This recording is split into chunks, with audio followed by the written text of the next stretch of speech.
ये प्रक्रिया है एक सुप्रीम कोर्ट की, क्योंकि जो सॉलिसिटर जनरल हैं उन्होंने सुप्रीम कोर्ट चीफ जस्टिस से कहा कि भाई मुझे कुछ बातें करनी हैं, मुझे उसके लिए वक्त दिया जाए।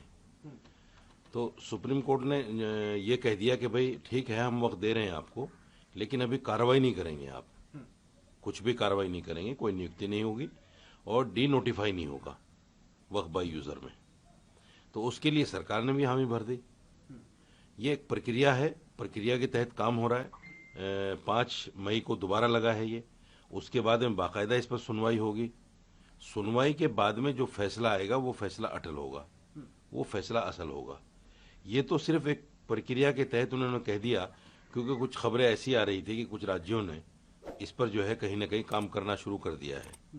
इस तरह की खबरें चीफ जस्टिस के पास थी। जो विपक्षी दल थे या विपक्षी लोग थे जिन्होंने याचिकाएं लगाई थी, उनकी तरफ से ये खबरें थी। तो उस पर यह कहा गया कि इस पर कोई कार्रवाई अभी ना हो और जब तक सुनवाई ना हो जाए, तो उसके बाद में देखेंगे जो भी होगा। सर, आप कह रहे हैं प्रोसेस है, मगर विपक्ष या उन्होंने कहा कि ये संविधान की जीत है, कांग्रेस ने भी ऐसा कहा है।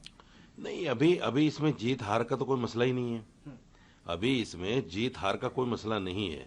ना तो बीजेपी हारी है, ना विपक्ष जीता है। अभी तो इसको एक वक्त के लिए कहा गया है कि भाई ठीक है, इस पर कार्रवाई ना हो, हम इसको अच्छे से सुन लें और सुनने के बाद एक फैसला आएगा इस पर। तो हार जीत तो उसके बाद पता चलेगा जब फुल एंड फाइनल फैसला होगा, कोर्ट क्या कहता है। लेकिन भाई ठीक है, जिन लोगों ने याचिकाएं लगाई थी उनके लिए ये भी बहुत बड़ी बात है। सपोज कीजिए एक आदमी को फांसी की सजा हो रही है और उसको कह दिया जाए कि भाई 5 दिन और तुझे जिंदगी के मिल रहे हैं, तो उसके लिए तो खुशी की बात है ना कि 5 दिन और मिल गए, ये बड़ी बात है। तो ये जो लोग हैं जिन्होंने याचिकाएं लगाई हैं, उनके लिए तो 5 मई तक का भी ये टाइम मिल जाना, ये भी स्टे लग जाना, इसके लिए भी मना कर देना, उनके लिए बहुत बड़ी बात है। क्योंकि जो इनके पीछे इनके अनुयायी हैं, जो इनके मानने वाले लोग हैं, उनको भी तो कोई जवाब देना है इनको। इन्होंने उनको ही जवाब दिया है कि हमें कामयाबी मिल गई है और हम जो है सुप्रीम कोर्ट ने हमें सुन लिया है और संविधान की जीत हो गई है। इसमें ऐसा कुछ भी नहीं है, अभी खुश होने की जरूरत नहीं है। जब फुल एंड फाइनल फैसला आएगा तभी कुछ पता चलेगा असल क्या है। सर, कर्नाटका हाई कोर्ट ने सरकार को फटकार लगाई। उन्होंने कहा कि सुप्रीम कोर्ट में मामला चल रहा है वक्त का, तब भी आपने प्रोटेस्ट होने की अनुमति क्यों दी? सरकार को जो है फटकार लगाई थी। बहुत अच्छा फैसला है। देखिए, जब सुप्रीम कोर्ट में मामला चल रहा है, याचिकाएं लग चुकी हैं, सुप्रीम कोर्ट ने उसको अटेंड कर लिया है, तो फिर जो लोग उकसाने भड़काने का काम कर रहे हैं, कार्रवाई उन पर भी होनी चाहिए। जितनी भी जो ऑर्गेनाइजेशन है जो मुसलमानों से कह रही बाहर निकलो, या जो विपक्षी पार्टियां हैं वो कह रही हैं कि बाहर निकलो, सड़कों पर प्रोटेस्ट करो, तो उन पे तो कार्रवाई होनी चाहिए। ये तो बहुत अच्छा फैसला है, इसका तो स्वागत करना चाहिए। आप देखिए, मुसलमान मुर्शिदाबाद में बाहर निकले, दंगा हो गया, मुर्शिदाबाद में संपत्तियों को नुकसान पहुंच गया। और बड़ी बात मैं आपसे कह रहा हूं, देखिए, मुसलमान ही बाहर निकला, मुसलमान पर ही लाठीचार्ज हुआ, मुसलमान के खिलाफ ही केस हुआ, और ममता बनर्जी ने मुसलमान को दंगाई और आतंकवादी साबित करने के लिए इमामों की एक मीटिंग ले ली और उनसे शांति की अपील कर रही हैं। यानी ये साबित कर दिया कि आप लोगों ने ही मुसलमानों को सड़कों पे निकाला था, इमामों ने, और मैं इमामों से शांति की अपील कर रही हूं। अगर आपको शांति की अपील करनी थी तो तमाम धर्म के लोगों को इकट्ठा करती। मुसलमानों के ऊपर तो टैग लगा दिया आपने। जब इमामों को इकट्ठा करके बोला शांति रखो, शांति रखो, तो इसका सीधा मतलब ये हुआ कि इमामों ने निकाला था उनको।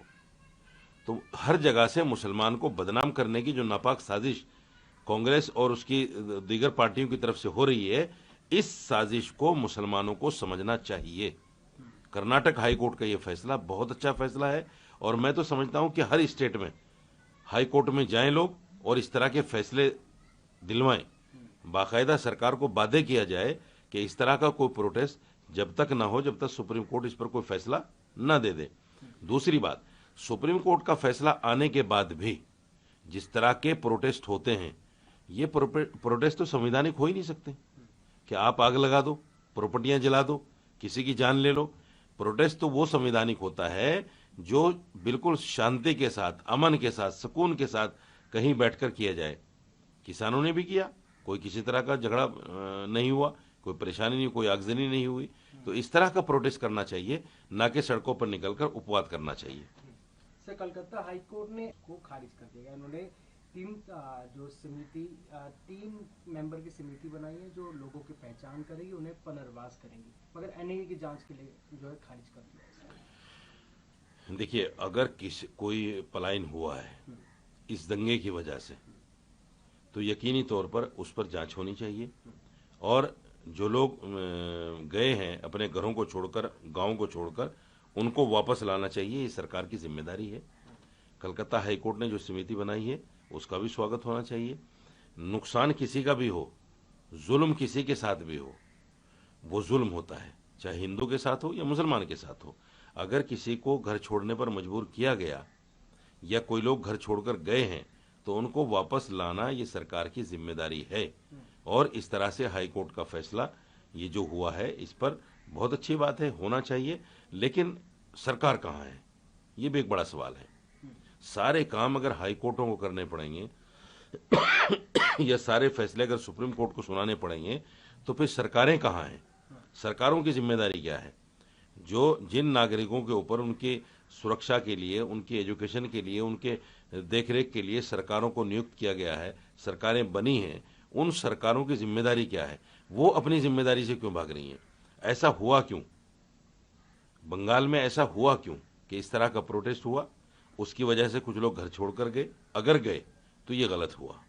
मैं नहीं मानता उसको कि ये बुरी बात है। किसी को भी घर छोड़ने पर मजबूर करना किसी भी समुदाय की तरफ से, हालांकि कुछ लोग इस पर तर्क दे रहे हैं कि भाई वो तो जैसे ममता बनर्जी के एमपी ने कहा कि वो तो अपनी ऐसे ही नॉर्मल कैजुअली है, वो कोई ऐसा मसला नहीं है कि भाई वो इस दंगे की वजह से गए हों। इसकी जांच होनी चाहिए कि ये दंगे की वजह से हुआ है या वो ऐसे ही अपनी मर्जी से घर छोड़कर गए हैं। लेकिन जितना बड़ा आंकड़ा है, इतने ज्यादा लोग अपनी मर्जी से तो नहीं जा सकते। कुछ ना कुछ तो कहीं ना कहीं तो हुआ है सरकार की तरफ से, जो सरकार का फेलियर है, सरकार की नाकामी है। और इस पर जो है केंद्र को भी संज्ञान लेना चाहिए। ऐसी जगह पर राष्ट्रपति शासन लागू कर देना चाहिए। जहां सरकारें विफल हो जाएं, सरकारें नाकाम हो जाएं, वहां राष्ट्रपति शासन होना चाहिए। सर, आपने बोला सरकार न के गवर्नर भी कह रहे हैं कि ये हिंसा का कैंसर है। ये जो मुर्शिदाबाद में जो भी है उसका जिम्मेदार ममता को ठहराया उन्होंने, गवर्नर ने। यकीनी तौर पर मैं तो शुरू दिन से कह रहा हूं, जिम्मेदार तो ममता ही है। अगर किसी के राज्य में, देखिए इसलिए भी जिम्मेदार हैं, उन्होंने सामने आकर ये कहा सबसे कि मैं इस कानून को राज्य में नाफिज नहीं होने दूंगी, इस पर इम्प्लीमेंट नहीं होगा। जब इम्प्लीमेंट नहीं होगा, राज्य के मुखिया ने कह दिया, तो प्रोटेस्ट का तो कोई मतलब ही नहीं बनता ना। प्रोटेस्ट तो वहां हो जहां जिस राज्य में इस कानून को इम्प्लीमेंट किया जाए। वहां तो कानून इम्प्लीमेंट हो ही नहीं रहा है, तो फिर उस राज्य में हिंसा होना, प्रोटेस्ट होना, इस तरह की वारदातें होना, इसका तो कोई मतलब ही नहीं बनता। इसका तो सीधा सीधा मतलब है कि सरकार ने एक तरफ तो मुसलमानों को थपक दिया, दूसरे उसके मंत्रियों ने मुसलमानों को उकसा के बाहर निकाल दिया, तीसरे उस सरकार ने मुसलमानों के ऊपर कार्रवाई कर दी, चौथे उस सरकार ने मुसलमानों को दहशतगर्द और आतंकवादी साबित करने के लिए शांति की अपील कर दी। तो ये सारा फेलियर, सारी नाकामी ममता सरकार की है।